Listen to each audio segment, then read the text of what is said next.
আসসালামু আলাইকুম, কেমন আছেন আপনারা সবাই?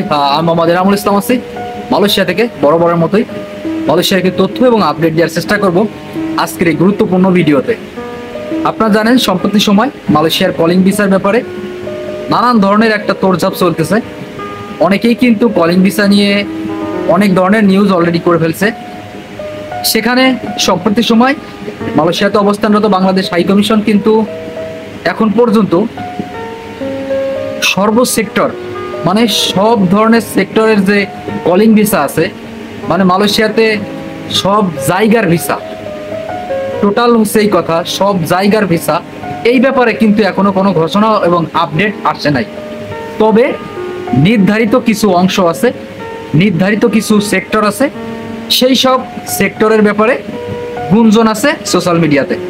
এখন কথা হলো, সম্প্রতি সময় আমি দেখলাম যে 2023 সালে যে সকল সিন্ডিকেট এজেন্সিগুলো কাজ করতো মালয়েশিয়াতে শ্রমিক আনার জন্য, বাংলাদেশি সিন্ডিকেট এজেন্সি, আমি তাদেরকে দেখলাম যে ম্যাক্সিমাম ভিডিওতে তারা বলতেছে যে মালয়েশিয়াতে কলিং ভিসা চালু হয়ে গেছে এবং কয়েকদিনের মাঝে মেডিকেল শুরু হয়ে যাবে এবং আমাদের কাছে আপনারা পাসপোর্ট জমা দেন।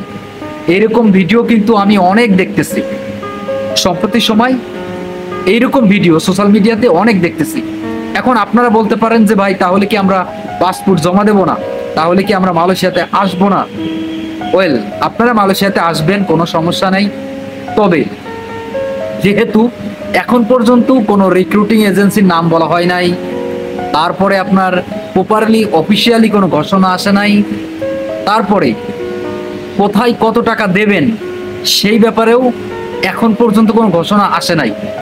সো এখন আমরা যে সোশ্যাল মিডিয়াতে দেখতেছি যে আমাদের কাছে পাসপোর্ট জমা দেন, আমরা আপনাদের ভিসা করে দেবো, অথবা মালয়েশিয়ার ভিসা আমরা করতেছি, তাহলে এইটা কিভাবে সম্ভব?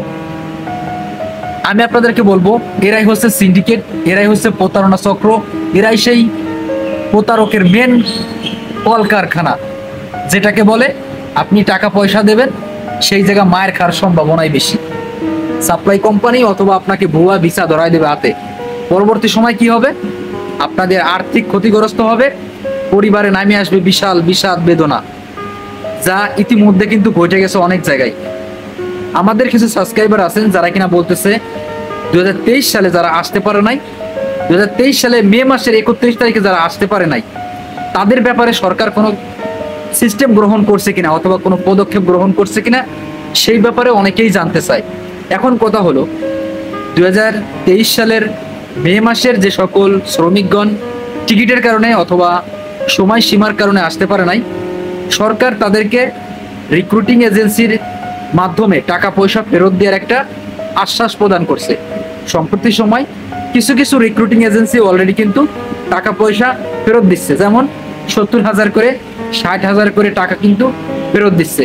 এটা খুবই নগণ্য এবং এটা খুবই হতাশাজনক। যেখানে 6-7 লাখ টাকা জমা দিয়ে রাখছে, সেখানে মাত্র 60,000 টাকা, এটা খুবই দুঃখজনক ব্যাপার।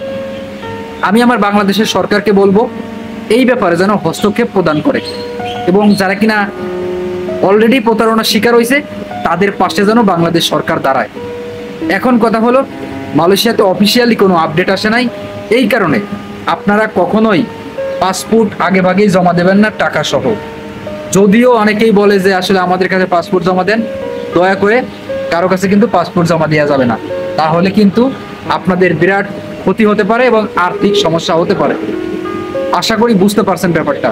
তবে মালয়েশিয়ার একটা সাইড আছে, অপোজিট সাইড, সাবা সারওয়াতে, আমি আমার গত ভিডিওতে বলছি, সেই জায়গা কিন্তু মালয়েশিয়াতে অবস্থানরত বাংলাদেশ হাই কমিশন তাদের সাথে একটা আলোচনা করতেছে, যাতে করে বাংলাদেশি শ্রমিক মালয়েশিয়াতে আনতে পারে এবং তারা যেন সংকট আছে সেই সব সাইডে যেন শ্রমিক নিয়োগ দিতে পারে, সেই ব্যাপারে কিন্তু আলোচনা চলতেছে।